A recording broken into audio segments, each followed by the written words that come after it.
Hello, and welcome to another episode of Post Pub Cinema, the series where we look at films through the lens of beer goggles and give our thoughts about them. Because if you've never seen a movie wasted, have you even seen the movie?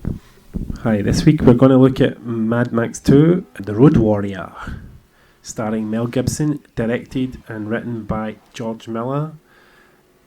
Absolutely love Mad Max, the series. Fury Road is one of my favourite films of recent times, but some people know, but maybe younger people don't know that the Fury Road is actually a sequel to Road Warrior, which came out in the 1980s, and it's just as good as the as Road Warrior as Fury Road. Obviously, it doesn't have the same budget. It's made in the 1980s, so the special effects are not as advanced as they are today, but even so, it's a really fast-paced action film, and the storytelling is really great, and Mel Gibson's really good as Mad Max, as this character. This is a younger Mel Gibson from what people might know him like today. It's basically set in the apocalypse. It's like there's been some World War conflict type. We're not really sure, but oil's kind of really scarce, so people are kind of formed into gangs, and they're living kind of in isolated sort of tribes, and the wastelands are kind of stalked by these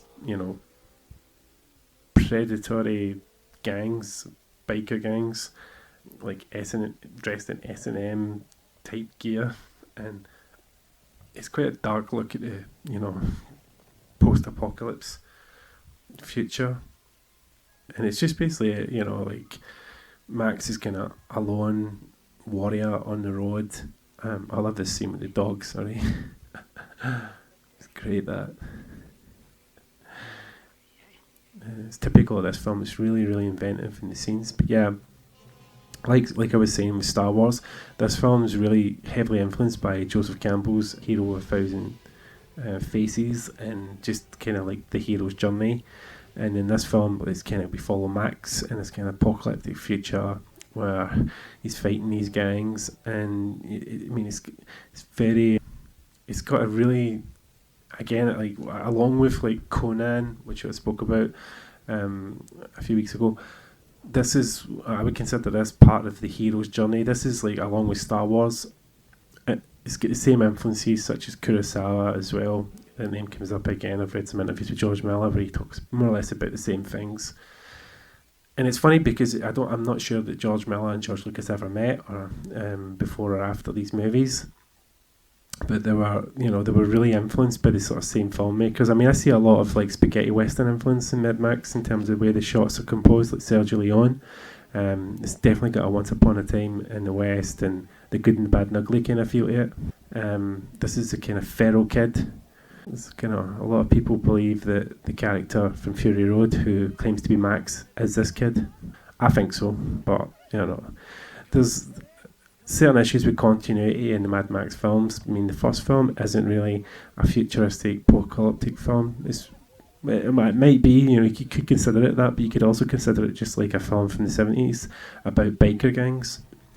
But this one's full-blown sci-fi. It's definitely more epic in scale, and I love how everything's kind of retrofitted.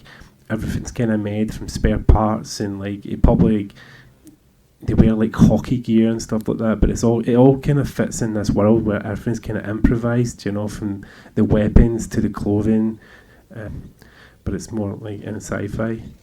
And George Miller being an Australian, it's got kind of a dark humour that even one would commonly associate with Australians.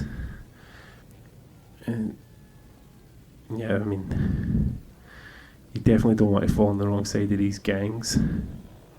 But even the cars, all these cars have kind of been, I don't know if the kind of people are into these kind of type of cars, it's diesel, steampunk type sort of vibe. The warrior of the wasteland! The Ayatollah of rock and roller! That's typical of the Mad Max films. Some of these lines are absolutely classic. Absolutely love it. But you've got this kind of sort of barbaric, not even Dark Ages have kind of returned, hyper medieval kind of vibe going off these guys again, where humans have kind of... And the villain, I mean, I don't know. I mean, people could probably say it's homophobic, you know.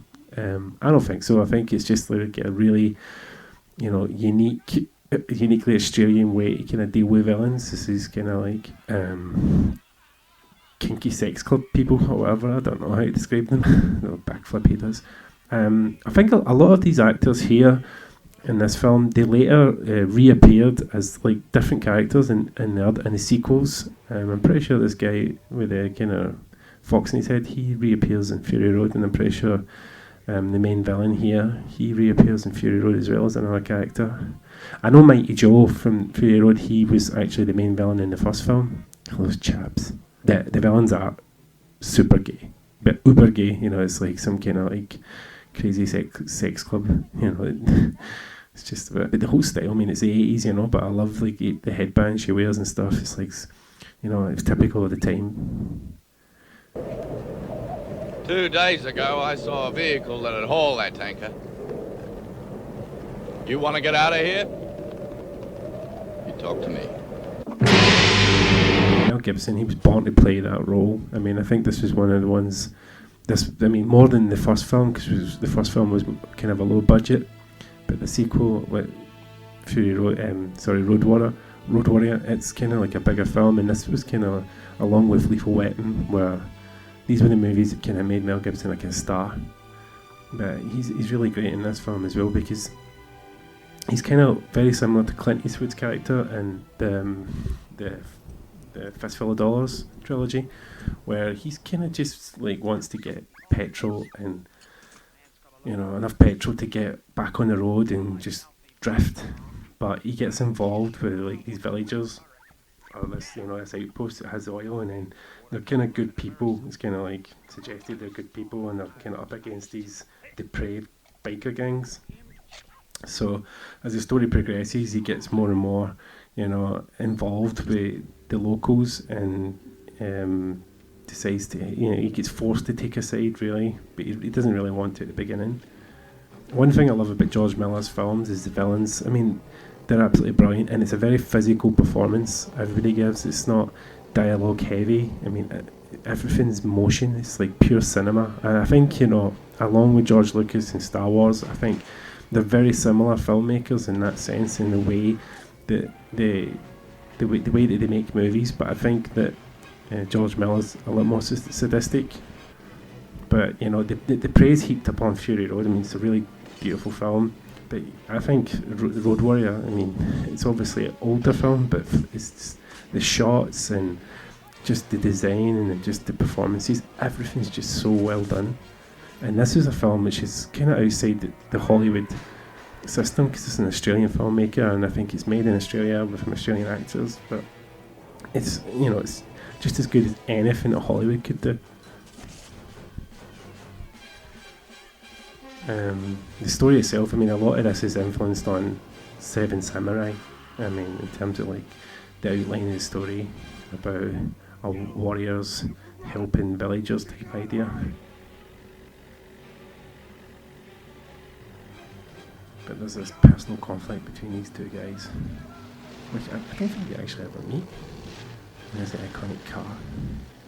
Well, all the vehicles are iconic, but I mean, it's obviously filmed in Australia, but I like how it's kind of got an apocalyptic wasteland look to it.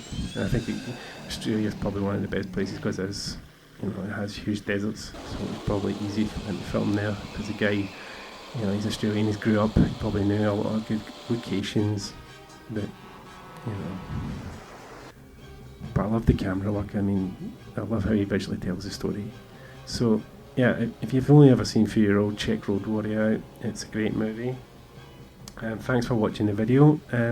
If you like what I did, give me a like, please subscribe. Let me know your thoughts. Did you like Road Warrior?